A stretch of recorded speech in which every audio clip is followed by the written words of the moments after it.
वो रातें जब दुनिया सो रही होती है और तुम्हारी नींद तुमसे रूठ जाती है। सुबह के 2 बज रहे हैं और तुम्हारी आंखें अभी भी खुली हुई हैं। कभी सीलिंग की तरफ देखते हुए, कभी फोन की ब्लैंक स्क्रीन को घूरते हुए दिन भर के छुपाए हुए thoughts, her worry, her what if वापस जिंदा हो जाते हैं। और तुम बहुत ज्यादा कोशिश करते हो कंट्रोल करने की, लेकिन दिमाग है कि थॉट्स के समंदर में बस डूबता चला जा रहा है। दिन में डिस्ट्रैक्शन होता है, लोगों की बातें, काम का प्रेशर, नोटिफिकेशन का शोर, और वो शोर एक शील्ड की तरह काम करता है। लेकिन रात को सब शोर खत्म हो जाता है, बस तुम और तुम्हारे ख्याल होते हैं। और इसी साइलेंस में तुम्हें रियलाइज होता है कि तुम अपने खुद के दिमाग से कितना ज्यादा डरते हो। दिन में जो डिसीजन सिंपल लगते हैं, रात के 2 बजे वो एक एंडलेस लूप बन जाते हैं। कंफ्यूजन का, अनसर्टेनिटी का, हर छोटी बात भी बहुत ज्यादा बड़ी और दर्दनाक नजर आती है। और यही तो पैराडॉक्स है, दिन भर हम शोर से बचना चाहते हैं और रात को जब साइलेंस मिलती है तो वो साइलेंस हमारे लिए सबसे बड़ा शोर बन जाती है। पर सुनो, रात के 2 बजे की ओवर थिंकिंग से तुम्हारी वीकनेस नहीं है, ये कोई फ्लॉ नहीं है तुम्हारे कैरेक्टर का, ये तुम्हारी ह्यूमैनिटी का प्रूफ है। साइकोलॉजिस्ट कहते हैं कि ये एक नेचुरल रिस्पॉन्स है स्ट्रेस और अनसर्टेनिटी का। हमारा दिमाग वायर्ड ही ऐसे होता है, प्रिडिक्ट करना, एंटिसिपेट करना, हर प्रॉब्लम को सॉल्व करना। हमारा दिमाग बना ही इसलिए है ताकि हम चीजों को सॉल्व कर सकें। दिन भर जब इन्वायरमेंट नॉइजी होता है, डिस्ट्रैक्शंस होते हैं, तो ये दिमाग बाहर के प्रॉब्लम पे काम करता है। लेकिन जब सब कुछ शांत हो जाता है, तब वो बाहर से अंदर शिफ्ट हो जाता है और फिर शुरू होती है वो एंडलेस लूप। कन्वर्सेशन का रिप्लाई, डिसीजन का एनालिसिस, वर्स्ट के सिनेरियो का थिएटर। और आयरनी ये है कि 90% चीजें कभी होती ही नहीं, लेकिन दिमाग का अपना एक एल्गोरिदम चलता रहता है। और रात की सबसे अजीब बात, दिन में 5 मिनट कुछ नहीं लगता, लेकिन रात के 2 बजे एक थॉट भी 1 साल जैसा नजर आता है।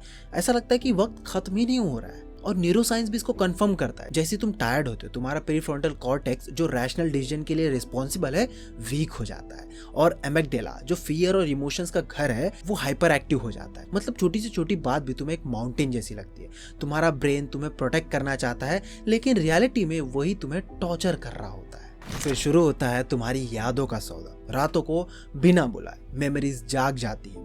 3 साल पुराना एक कन्वर्सेशन, एक रिग्रेट जो तुम्हें लगा था कि हील हो गया है, एक रैंडम कमेंट जो तब इतना मायने नहीं रखता था लेकिन अब चुभने लगा है। ये सब क्यों होता है? क्योंकि दिमाग हमेशा पैटर्न ढूंढता है, हमेशा मीनिंग बनाता है, लेकिन साइलेंस में यही पैटर्न तुम्हें अपने ही पास्ट के जख्मों का गुलाम बना देता है। और शायद इसीलिए रात सबसे बड़ा मिरर होता है। दिन में तुम्हारे पास रोल्स होते हैं, स्टूडेंट्स, प्रोफेशनल, दोस्त, भाई बहन, तुम परफॉर्म कर रहे होते हो। लेकिन रात को तुम सिर्फ तुम होते हो। कोई मुखौटा नहीं, कोई झूठी तारीफ नहीं, ना ही कोई डिस्ट्रैक्शन। और तब दिमाग तुमसे वो सबसे डेंजरस सवाल पूछता है, क्या मैं इनफ हूँ? क्या मैं सही चॉइसेस कर रहा हूँ? मैं एक्चुअली कौन हूँ? और क्योंकि इन सवालों का तुरंत कोई जवाब नहीं मिलता है, तुम एक लूप में फंस जाते हो। पर यहाँ पे एक ट्विस्ट है, ये ओवर थिंकिंग से तुम्हारी दुश्मन नहीं है। अगर इसे कॉन्शियसली चैनलाइज किया जाए तो ये तुम्हारी सबसे बड़ी स्ट्रेंथ बन सकती है।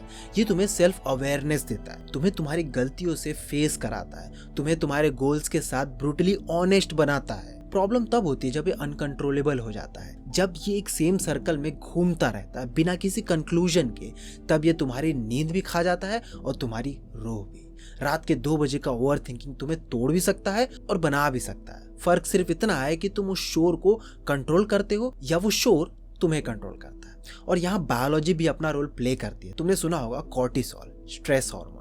दिन के टाइम इसका लेवल हाई होता है, लेकिन रात को नेचुरली ये कम हो जाता है ताकि तुम्हारी बॉडी रिलैक्स कर सके। लेकिन अगर तुम्हारा दिन स्ट्रेस से भरा हुआ है या तुम्हारा दिमाग एंजाइटी से डील कर रहा है, तो ये कॉर्टिसोल अपना वॉल्यूम लो नहीं करता और ज्यादा फ्लो होने लगता है। हर ख्याल एक फिल्म का सीन बन जाता है और दिमाग में रिपीट होते रहता है। और सबसे बड़ा पैराडॉक्स यही है, कंट्रोल का पैराडॉक्स। दिन के वक्त में तुम्हें अपनी लाइफ के सर्कमस्टेंसेस पे कंट्रोल नहीं होता, लेकिन रात के अकेलेपन में तुम्हें लगता है एटलीस्ट अपने थॉट्स पे कंट्रोल होना चाहिए। तुम कहते हो बस अब और नहीं सोचूंगा, पर जितना ज्यादा तुम दिमाग को चुप कराने की कोशिश करते हो, उतना ही ज्यादा वो चिल्लाता है। साइकोलॉजिस्ट इसको रीबाउंड इफेक्ट कहते हैं। तुम एक थॉट्स को पुश करते हो और दिमाग उसे एक चैलेंज समझ लेता है। अरे अब तो सॉल्व करके ही छोड़ूंगा, और फिर वो लूप शुरू हो जाता है जहां से तुम फिर वापस लौट नहीं पाते। लेकिन स्ट्रगल में भी एक अजीब सी पोइट्री है। ये 2 बजे वाली फाइट तुम्हारे सबकॉन्शियस का एक मिरर है। ये तुमसे सवाल पूछता है जिनके जवाब तुम दिन में इग्नोर कर सकते हो।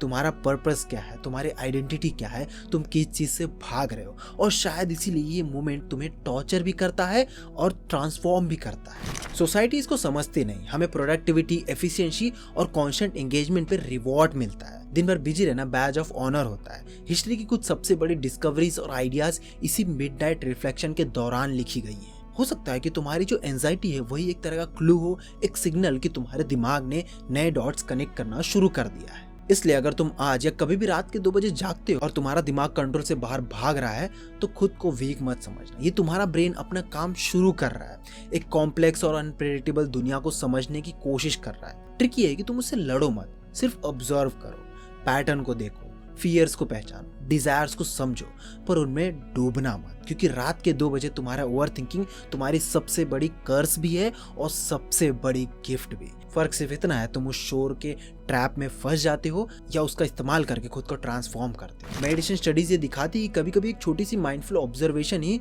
तुम्हारे दिमाग के तूफान को शांत कर सकती है। बस 1-2 मिनट के लिए ध्यान दो, कलम उठाओ, अपने थॉट्स को लिख दो और तुम नोटिस करोगे कि रात का समुंदर थोड़ा सेटल हो रहा है। साइकोलॉजिस्ट इसको वरी जर्नल कहते हैं। जब तुम अपने थॉट्स को एक पेपर पे लिख देते हो, तुम्हारे ब्रेन को एक सिग्नल मिलता है कि हाँ, इसे एक्नॉलेज कर दिया गया है, और तब दिमाग थोड़ी देर के लिए उस बोझ को छोड़ देता है। धीरे धीरे प्रैक्टिस तुम्हें उस एंडलेस लूप से निकलना सिखा देती है। और सबसे इंटरेस्टिंग बात ये है कि तुम अकेले नहीं हो। ये जो 2 बजे की रेस्टलेस नाइट है, ये एक यूनिवर्सल ह्यूमन एक्सपीरियंस है। सब कल्चर, सब जनरेशन के लोग इसी डार्कनेस से गुजरते हैं, अनसर्टेनिटी के साथ लड़ते हैं, अपनी चॉइसेस पे डाउट करते हैं और लाइफ की मीनिंग को समझने की कोशिश करते हैं। सोच के देखो, वही क्वेश्चन जिनसे तुम आज गुजर रहे हो, शायद तुम्हारे दादा भी गुजरे होंगे, शायद तुम्हारे पूर्वज भी इसी सवाल से गुजरे होंगे, और कल तुम्हारा बच्चा भी इसी सवाल से गुजरेगा। तुम्हारी ये रात उन दिमागों की थॉट प्रोसेस का हिस्सा है जिनको कभी कोई आंसर ही नहीं मिला, पर सवाल पूछने की हिम्मत रखते हैं, और वही है असली ह्यूमन एसेंस। साइंस इसको और भी बेहतरीन तरीके से समझाता है। 2 बजे के वक्त तुम्हारा परसेप्शन ऑफ टाइम ही बदल जाता है। जो दिन में 5 मिनट बहुत जल्दी बीत जाता है, वही रात के वक्त बीतना मुश्किल हो जाता है। टाइम स्ट्रेची बन जाता है और उस इलास्टिसिटी में तुम्हारा ब्रेन फ्री घूमने लगता है, पास्ट की तरफ भी और फ्यूचर की तरफ भी। इसी को cognitive science quite mind paradox कहता है। दिन में जब एक्सटर्नल इनपुट हाई होता है, तुम्हारा इंटरनल थॉट्स दबा दिए जाते हैं, लेकिन जब बाहर सब चुप हो जाता है, तब तुम्हारा दिमाग अपने बैकलॉग खोल देता है। पास्ट की छोटी छोटी बातें, एक कमेंट, एक छोटी सी नजर जो तुम्हें इनसिग्निफिकेंट लगती थी, अब सडनली मॉन्यूमेंटल लगने लगती। साइकोलॉजी इसे मेमोरी साइलेंस कहते हैं। इमोशंस लेंस बन जाते हैं जो एक मेमोरी को जूम कर देता है और तुम एक लूप में अटक जाते हो, बार बार रिवाइंड करते रहते हो उन बातों को जो गुजर चुका है। और सिर्फ पास्ट ही नहीं, फ्यूचर भी। What if I feel, what if मैं गलत डिसीजन ले रहा हूँ, व्हाट इफ सब खराब हो जाए। ये फॉरवर्ड प्रोजेक्शन एक इवोल्यूशनरी मैकेनिज्म था, लेकिन आज की दुनिया में जहाँ टाइगर नहीं बल्कि डेडलाइंस है, वहाँ मैकेनिज्म अब एंजाइटी बन के रह गया है। और रात की स्टिलनेस में बिना किसी कॉन्टेक्स्ट या फीडबैक के हर व्हाट इफ एक अर्जेंट रियलिटी लगने लगता है। और यहाँ पे साइंस एक और लेयर ऐड करता है, क्रोनोबायोलॉजी। रिसर्च कहती है कि लोग नेचुरली नाइट अलर्ट होते हैं, उनका दिमाग इसी वक्त पीक एक्टिविटी पे होता है जब दुनिया सो रही होती है। यही वजह है कि कुछ लोग इस वक्त बहुत ज्यादा क्रिएटिव होते हैं और कुछ इस वक्त सबसे ज्यादा कोलैप्स कर जाते हैं। फर्क बस एक चीज से पड़ता है, तुम अपने थॉट्स को ऑब्जर्व करते हो या तुम अपने थॉट्स के अंदर खो जाते हो। और जब तुम खो जाते हो तो वो स्पाइरल अपना इमोशनल रिदम दिखाता है और तुम एक लूप में खींचे चले जाते हो।